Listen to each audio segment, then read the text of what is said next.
श्री गजानन महाराज भक्ती विजय ग्रंथ अध्याय 9. श्री गणेशाय नमः. गजानन आले शेगावात, त्यावेळी घडली अघटित अशी एक गोष्ट, श्रोते ती ऐका. वर्ष होते दुष्काळाचे, काम चालले होते साचे, एक विहीर खोदण्याचे शेगावात. 2 पुरुष कूप खोदला, खाली काळा खडक लागला, म्हणून सुरुंगाने फोडला कूप तो सर्व. चौबाजूस 4 भोके पाडण्या वापरली पहार, भोकात वापरली दारू अपार. पेटत्या पुंगळ्या सोडियल्या, त्या दोरीच्या गाठीने अडकून राहिल्या मध्यावरी. पुंगळ्या जात नव्हत्या खोलवरी, दारूशीना आग लागली. मिस्त्री होता कामावर, करू लागला विचार, सुरुंगाला पाणी लागले तर सुरुंग फुकट जाईल. मिस्त्री वदला गणूला, जाऊन विहिरीत सरकव पुंगळ्या, आणि वर ये लवकर ऐसा वदला, जास्त वेळ काढू नको. होती गणू जवऱ्याची, गजाननावर भक्तीसाची, गणू आत उतरलाची. मिस्त्रीच्या हुकुमाने एक पुंगळी सरकविली, ती त्वरित तळाशी गेली, ती दारूस मिळाली. अडकला गणू जवऱ्या आत, दुसरी पुंगळी सरकविना प्रत. गणू लावणार हात, तोच उडाला पहिला त्वरित. मग काय विचारिता, गणू करी प्रार्थना, हे अच्युता गजानना, माझे आता तुझ्या विना कोण करणार रक्षण. दुसरा सुरंग पेटण्यास होता थोडा अवकाश, कपार दिसली गणूस, त्यामध्ये तो बसला झणी. एका मागून एक सुरुंग उडाले देख, निघाले दगडकैक त्या विहिरीतूनी. गणू जवऱ्याचे शरीर झाले असेल छिन्न भिन्न पार, या भीतीने नारी नर डोकावू लागले आत. गणू कोठे दिसेना, प्रेता आत असेल ना, तो शोधण्या कोणा, झणी पाठवा एकाला. ऐसे मिस्त्री वदला, शब्द तयाला ऐकला, त्याबरोबर गणू आतून वदला, मिस्त्री गणू नाही मेला. मी आहे विहिरीत, बैसलो दडून कपारात, वाचलो मी हे सत्य श्री गजाननाच्या कृपेने. त्या कपारीच्या तोंडाला मोठा दगड लागला, त्यामुळे नाही मला बाहेर पडता येतं. गणूने ऐकून शब्द, लोकांना झाला आनंद, तो काढण्या दगड लोक खाली उतरले. 5-10 लोकांनी दगड सरकविला पहारांनी, गणूस बाहेर काढूनी वरती आणले तयास. गणू येतावरी समर्थांच्या दर्शनाभितरी, पळत गेला मठाच्या दारी त्वरित वायू वेगे. गणू येताच दर्शनाला, समर्थांनी पुसले त्याला, बसून ती कपारीला धोंडे उडवले किती. कपारीच्या तोंडाला मोठा धोंडा घेऊन बैसला, म्हणून तू वाचला ऐसे वदले गजानन. जा पुन्हा असले धाडस, कधीही करू नकोस, तुझे गडांतर टळले खास ईश्वराच्या कृपेने. गणू वदला सद्गुरुनाथा, 4 सुरुंग पेटता तूच माझा हात धरला, आणि बैसविले कपारीत, म्हणून मी वाचलो, नाही तर असतो मेलो. वाचलो म्हणून आलो दर्शन घेवा तुझे. बच्चूलाल गर्वाला, नामे गृहस्थ होता अकोल्याला, मनाचा होता उदार भला. लक्ष्मणाची कथा त्या कळली, त्याने तो साशंक झाला, विचार त्याच्या मनी आला, खरे खोटे पाहूया चला समर्थांची याविषयी. मग एक दिवस समर्थ आले अकोल्यास, जाऊन बैसले ओटीस बच्चूलालाच्या. तो पाहून बच्चूलालाला अति आनंद झाला, तो समर्थांशी वदला, वाटते आपल्यास पुजावे. समर्थांनी ते ऐकून फक्त डोलावली मान, रुकार दाविला धरून मौन, तीच होती संमती.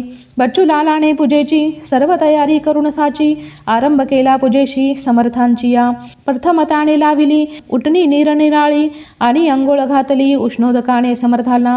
नेसविला जरीचा पितांबर, घातली शाल जोडी अंगावर, त्या शाल जोडीची किंमत फार, डोईस बांधला रुमाल. समर्थांच्या गळा त्याने घोफ घातला, घातली सलकडी कराला, अंगुठ्या घातल्या बोटात. समर्थांच्या नैवेद्यार्थ ठेवले पेढे यथार्थ, एका लहान तबक्यात विडे करून ठेविले.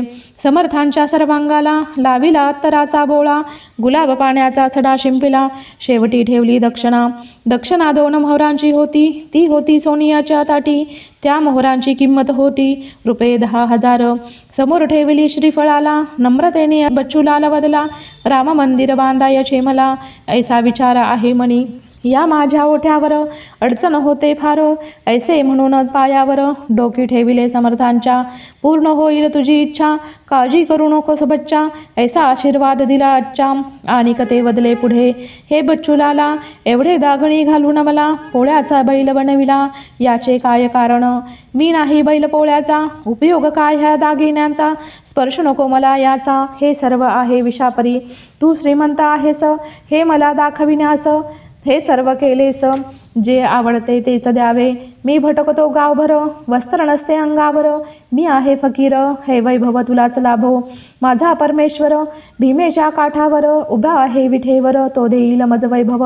महाराजाईसे बदले सर्व अलंकार काढले, आपल्या अंगावरले तत्क्षणी. अंगावरची वस्त्रे काढून ती दिली फेकून, पेढे 2 मुखी टाकून निघून गेले समर्थ. पाहून हा प्रकार दुःखित झाले नारी नर, त्यात होते करंजाचे नर, ते हे झाले दुःखी बहु. अभागी आमुचा लक्ष्मण, त्याने केली घरी पूजन, समर्थांचे बच्चूलाला समान, मणी धरला मोहधनाचा. त्याने समर्थांसमोर केले भाषण बरोबर, आणि खडीसाखर म्हणून ठेविला कुचका दाना. अशा पूजेचे फळ लक्ष्मणास तसेच मिळाले, मात्र हा बच्चूलाल धन्य झाला पूजेने.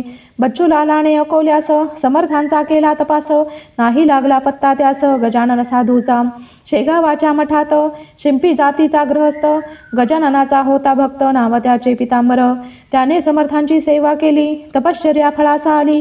मठात एकदा गोष्ट घडली, पितांबर नेसला धोतर, ते होते फाटलेले. ते पाहून समर्थ बदले, तुझे नाव सार्थक झाले, नेसून धोतर फाटके. नाव तुझे पितांबर, नेसलास फाटके धोतर. मराठी म्हणायतला हा प्रकार झाला तुझ्या बाबतीत. तुझे हे फाटके धोतर पोताऱ्या समर आहे खरं. हा दुपेटा नेस बरं, मी देतो तुला. हा घे दुपेटा, नेस जा मुला. कोणी काही बोलले तुला, तरी तो सोडू नको. समर्थांनी दिलेला दुपेटा पितांबर नेसला, इतरांना तो असह्य झाला पितांबराचा दुपेटा. समर्थांच्या बरोबर शिष्य होते बहुत थोर, पण त्यात होते अधिकार फक्त ओघांनाच. वृक्ष असतो अरण्यात, पण दृष्टी सपडते त्यात. चंदनाचे वृक्ष क्वचित, हे तर आहे सत्य. तसेच अनेक भक्तात पितांबर काही भक्त बोलू लागले हे सत्य. टोचून टोचून जे वस्त्र समर्थास उपयोगी आहे नेसावयास, ते वस्त्र तू केलेस परिधान अंगावरी. भक्ती तुझी कळली सर्वास, समर्थांचा अवमान करण्यास येथे तू राहू नकोस, ऐसे बोलले जण त्याला. यावर पितांबर बदला, समर्थांचा अवमान नामी केला, उलट त्यांचा मान राखला त्यांची आज्ञा ऐकून. त्यांनी मला वस्त्र दिले, नेसावयास सांगितले, ते मी परिधान केले, ही न झालीच अवज्ञा. समर्थ बदले पितांबरास, तू इथून दूर जावेस, जाण झालेल्या मुलास आई दूर ठेविते. हे पितांबर, माझी कृपा तुझ्यावर, वरद हस्ते डोईवर सदैव आहे तुझ्या. डोळ्यामध्ये अश्रू आणुनी, साष्टांग नमन समर्थास करुणी, मठ सोडिता झनी पितांबराने. मठ ताणे सोडिला, कोंडोली सतव आला, आंब्याच्या झाडावरी बैसला अरण्यात. चिंतन चालू होते समर्थांविषयी मनात, तो संपूर्ण रात्र होता तेथे. दुसऱ्या दिवशी सकाळच्या प्रहरी, सूर्य उदय झाल्यावरी बैसला जाऊन झाडावरी मुंगळ्यांच्या त्रासाने. त्याने सर्व शोधिली, जागा त्याला कुठे न मिळाली, निवांतपणा बसण्यालाही, कारण मुंग्या होत्या झाडावरी. हे गुराखींनी पाहिले, ते आपापसात बदले, हे आम्हाना समजले, हिंडतो हा झाडावर. एका लहान फांदीवरून हा माणूस आला फिरून, मुळी न पडला त्यावरून. हे आहे आश्चर्य, आश्चर्य वाटण्यासारखे काही यामध्ये बिलकुल नाही. समर्थ शिष्यांच्या ठाई सामर्थ्य ऐसे वर्धते. यावर हा पितांबर शिष्य असावा बिनतक्रार. चला जाऊ ग्रामाभीतर, कथू गोष्ट लोकांना. ही सर्व हकीकत कळाली कोंडोली गावात. लोक आले अरण्यात आंब्याच्या झाडापाशी. पितांबरास पाहिले, लोक एकमेका बोलू लागले, ऐसा आमचा तर्क चाले असावा हा ढोंगी. गजाननाच्या शिष्यानुसार करतो वेडे चाळे साचार. गजाननाचा शिष्य अवतार आहे भास्कर पाटील, पण तो अडगावात नुकताच पावला मृत. विचार करू आपण या प्रत, काय करतो हा ऐकूया. खरे कोणते खोटे कोणते आपण मिळून ठरवू ते. उगाच तर्क वितर्का ते करीत बसू नये. एक मनुष्य पुढे आला, पितांबरास पुसू लागला, तू कोण कुठला, इथे तू आलास कशाला. पितांबर बदला त्यावर, मी शेगावाचा पितांबर, समर्थांचा शिष्यवर. कळले का तुम्हाला, त्यांच्या आज्ञेवरून मी येथे बसलो येऊन. पण येथे मुंगळे म्हणून मी बसलो फांदीवर. बोलणे त्याचे ऐकून लोक खवळले म्हणी, तू समर्थांचे नाव सांगून चेष्टा त्याची करू नको. त्यावर कोंडलीचा देशमुख बदला त्याला एक, अरे सोंगाड्या एक, समर्थ प्रत्यक्ष आहेत भगवान. त्यांचे नाव सांगू नकोस, उगाच काळीमा लावू नकोस, दिमाख तू मज दावू नकोस पितांबरा.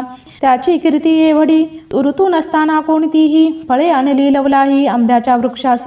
तू नुसते पाणी आण, नाही तर तुझी धडगत जाण, डोळ्या देखत पाणी आण. ह्या पाटलाच्या वृक्षास तुझ्याकडून हे नसेल होणार, तर तू आज खाशील मार. समर्थांचे शिष्य थोडे फार निघतात त्यांच्या तोडीचे. हे लोकांचे शब्द ऐकून पितांबर गेला घाबरून, आणि वदला नमून ऐसे तुम्ही करू नका. हिरे आणि गारा यांना एकाच खाणीत नसतो थारा. खोटे नाही हे जरा, मी आहे गारे समान. शिष्यास जेव्हा मोठी संकटे वरचे वर येती, तेव्हा ते धावा करती समर्थांचा. बिचारा पितांबर झाला अति चिंतातुर, जोडले ताणे आपले कर, केला धावा समर्थांचा. तो बदला आहे गजानना, त्वरित तू धावना. आम्रवृक्ष पल्लव व्यक्त करणा, तू माझ्यासाठी माझी सारी भिस्त तुझवर. पाव मला लवकर, ते न करशील तर मरण हाच मार्ग मजला. पितांबर बदला लोकांना, तुम्ही जय जयकार करांना. मोठ्याने बोला हे गजानना, आन पल्लवी वृक्षास. लोकांनी तैसे केले आणि प्रत्यक्ष पाहिले, झाड आंब्याचे भरलेले आपल्या लोचनांनी. नका धरू शंका, पितांबराविषयी मणी फुका. चला पितांबर बरका आपल्या गावास. लोकास हे पटले, त्यांनी पितांबरास नेले. समर्थांनी सश्यास पाठविले, जगाची या कल्याण. गजाननाच्या कृपेने कोंडोलीचे भाग्य उदय आले. आंब्याचे झाड अजून भले आहे कोंडोली गावात. कोंडोली गाव सगळा पितांबराच्या भजनी लागला. पितांबराने वृक्ष केला पर्णयुक्त. पितांबराचा मठ झाला कोंडोलीत, आणि त्याचा अंत तेथेची झाला. इकडे शेगावात महाराज आपल्या मठात झाले उद्विग्न मनात. एकाएकी शिष्य त्यांना विचारू लागले, महाराज तुम्ही उदास का झाले? तेव्हा हे लोक बदले, कृष्णामचा गेला. देत असे तो रोज सुपारी, याची याद मजला आली खरी. राम मोठा झाल्यावरी सेवा मुझी करील, म्हणून मी मठात नाही आज राहत. पसरली चिंता लोकात, ऐसे समर्थांनी म्हणल्यावरी. दिसतो विचार समर्थांचा येथून आज जाण्याचा. चला त्यांच्या चरणाचा घेऊ आपण सारे लाभ. ऐसा विचार करून आले मठात सर्वजण. धरू लागले चरण आणि समर्थाती बदली. तुम्ही कृपा करून आम्हा जाऊ नये सोडून. जाऊ नका मठ सोडून, इथे शेगावात राहावे. दुफळी आहे आमच्या गावात, नका पडू जागेच्या फंदात. मी राहीन शेगावात, द्याल जागा जी न कोणी. हे ऐकले मंडळींनी, चिंता वाटू लागली मनी. आपणास महाराजांनी पेचात मोठ्या टाकिले. हे कोणाच्याही जागेत राहावया तयार नाहीत. सरकार आपल्या अधिकारात जागा त्यांना कैसी देई. बंकटलाल बदला, साधूचे प्रयोजन काय सरकारला. सरकार धार्मिक कार्याला जागा देईल याचा ना भरवसा. म्हणून तुम्ही आम्हापैकी जागा घ्या भली कोणाची, ती आमची देण्याची तयारी आहे. त्यावर बदले गजानन, काय तुमचे अज्ञान. सच्चिदानंदाची जमीन आहे तो मालक. ह्या भूमीवर राजे झाले आजवर. मालक आहे ईश्वर ह्या जागेचा. तुम्ही जागेचा प्रयत्न करा, जागेसाठी करा. हरी पाठलाच्या करा, यश नक्की येईल. नंतर सर्व मंडळी हरीकडे आली, त्याच्या सल्ल्याने जागा मागितली. अर्ज करून केलेल्या अर्जावरती बुलढाण्याच्या साहेबांनी 1 एकर जागा दिली. तो पुढे बदला, तुम्ही 2 एकराकरिता अर्ज दाखल केला होता, पण मी आता तुम्हाला 1 एकर जागा देतो. जर 1 वर्षात केली जागा व्यवस्थित, तर करीन पूर्ण तुमचा हेत. जागा देऊनी हरी पाठला आणि मंडळी वर्गणी जमिनास निघाली. वर्गणी क्षणात गोळा झाली. झाली सुरुवात कामास. कमलाकांताने रचलेला 9मो अध्याय समाप्त झाला. नमन असो श्री गजाननाला, दोन्ही कर जोडूनी. शुभम भवतु हरिहरार्पणमस्तु. इति श्री गजानन विजय ग्रंथस्य 9मो अध्याय समाप्त.